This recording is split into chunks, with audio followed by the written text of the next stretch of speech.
Nambul TUREL bu MAHOUSAGI masakta HANJILHANABA AMADEE TUREL ASIBU KANNABA gi PANDAMda Safe Nambul River Haiba Wakhalon Da Ngarang KILOMETER 13.8 gi OIBA higi KHONGCHAT ama Nambul TUREL gi THONG NAMBONBI MAPADA gi YANGOI KARONG FAOBA media campaign ama Pangthokhre Hiramasigi matangda TOMTV gi KANNABA report ama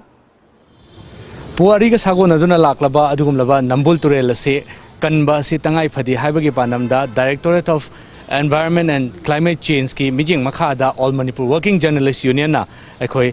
hida ekoi journalist sing sina chatuna ekoi media campaign ama pangthoknaba gi sem saba duni myam hojik ubiriba se ekoi hojik leijariba si khwairamban kaithel gi thong nambonbi manaktani ekoi nambul mapandani leijariba si mafam asidagi khongtha duna ekoi ngasigi media campaign asi hogadoribani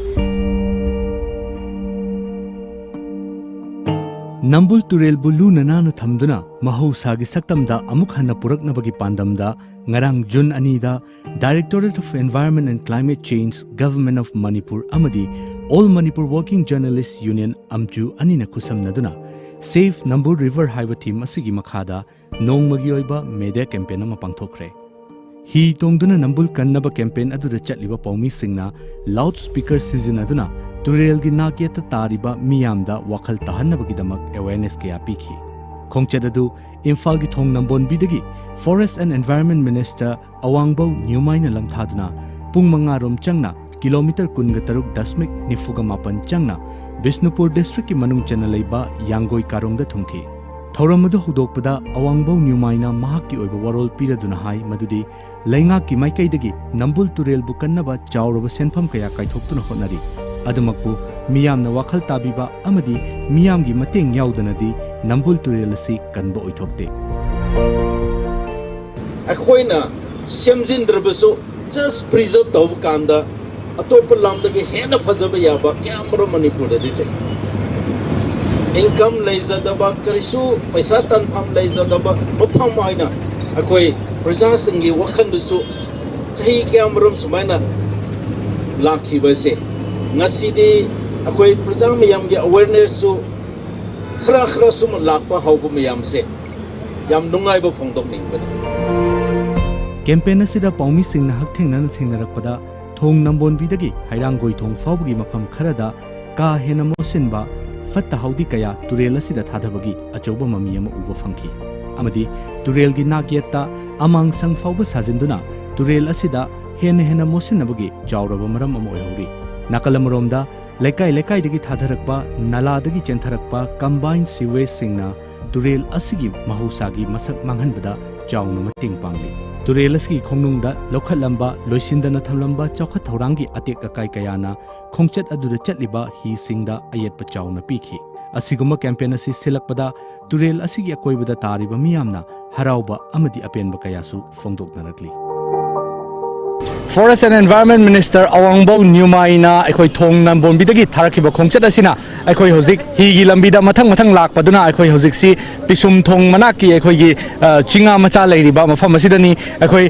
lekai sigi miyam amadi club ki miyamna ekoi gi lakliba All Manipur Working Journalist Union gi miyoi sing asibu okpiduna mafam asida ekoi breakfast pibiduna mafam asida ekoi breakfast lawba matungda ahanba face asi mafam asida leplaga ekoi gi ngasai gi Nambul TUREL gi itinpham oiriba mafam adu phawba ekoi asi hojik hi si khuthangda ekoi chasagadoribani hariba khongchat asida tongan ba Nambul TUREL gi nageta leiriba miyoi singda ekoi Nambul TUREL asi mosilhan ba toklasi aduga hanagi leijaram liba ekoi gi ipai pu haktakta ekoi waterway oina sizinaram liba amadi thakna chana bada amadi imung manungi thabak thorom singda sizinaram liba ising adugumna sizinaba yanaba mongda purakna bagi adugumba rejuvenate tobagi tangai fadaba du leire haibase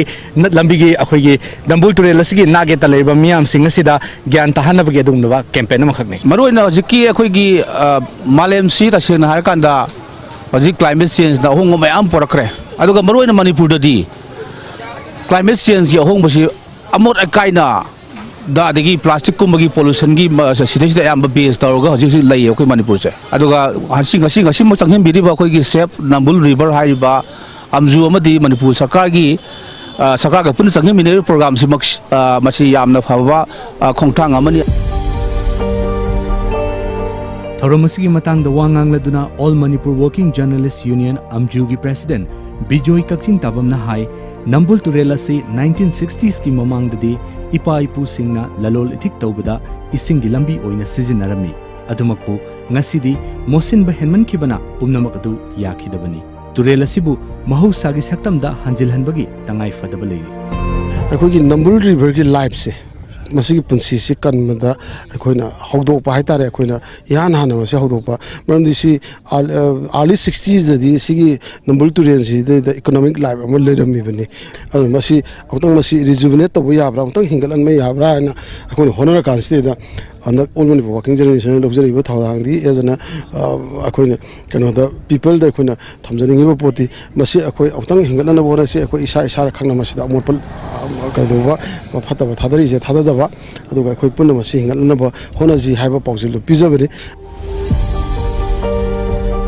Nambul turelbu mahausagi fifamda hanjilhanaba hotnabada angam mathau kaya amadi lainga kaloinana akhang ahi kayana paikhaliba thabak thoram singna sidi miyambu achumba lambi adu khak takpani khwaidagi hena maru oiribadi turel asigi nakiyata tariba miyam asina wakhal tabiduna turel asibu kannabagi damak isa isana lawpham thokpa ithaudang sing adu lawba aduni thoram aduda hakthengnana yengsinbada yaukhiba Directorate of Environment and Climate Change, Government of Manipur gi Director T. Brajakumar na phongdokhibada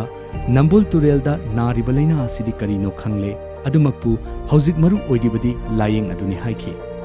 mahakna makha taraduna akoibagi khal kaitharakpadagi chingdagi chentharakpa isingi chang watpana chahi amagi manungda sanglaba matam kayadi turel asi ising chenba ngamdana leiri loinana turel asi khusemna thokhanba seasonal river onthorakle Municipality area da lairiba miyoi singna mayum dagi amot akai khongwatwa lakpada thagi senpham pining daba kaya ama leibana turel asibu amot akai langthafam onthorokpagi chawraba maram ama oiri asigumba miyoi sing asigi mathakta akanba chatna kanglon thambiduna municipality area dwellers responsibility masak thokna khanghanabagi apambasu thamki